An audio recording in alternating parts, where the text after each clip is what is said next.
संख्या गणित पढ़ा था और ब्रह्मांड को एक विशाल मशीन की तरह देखना सीख लिया था।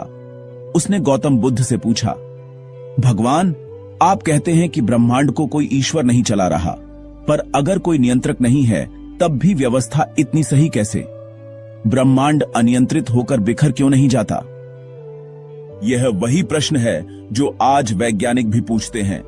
यदि कोई निर्माता नहीं तो निर्माण इतना परफेक्ट क्यों?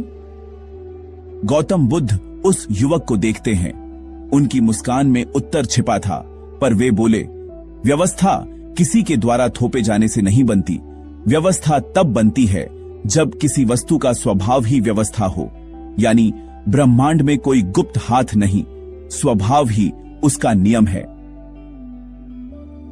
अब इसे ऐसे समझते हैं, आपने कभी देखा है कि सूरज कभी अचानक पश्चिम से नहीं उगता, या समुद्र की लहरें कभी अचानक थम नहीं जाती, या आपका दिल कभी मनमानी करके अपनी धड़कनें भूल नहीं जाता। क्यों?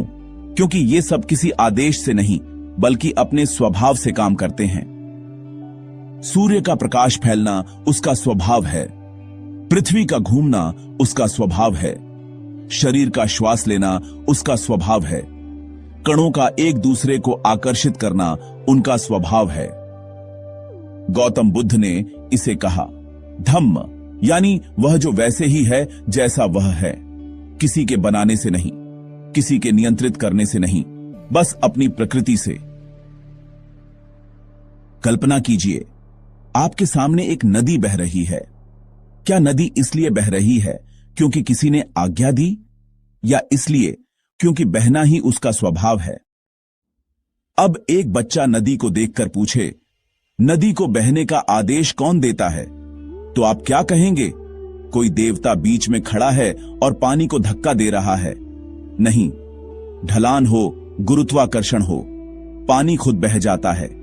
यही ब्रह्मांड है, एक विशाल नदी जो अपने स्वभाव से बह रही है। अब विज्ञान की ओर आते हैं। आज वैज्ञानिक कहते हैं कण अर्थात एटम खुद जानते हैं कि उन्हें क्या करना है। ऐसा नहीं कि सचमुच जानते हैं, लेकिन उनके व्यवहार में एक अद्भुत स्थिरता है।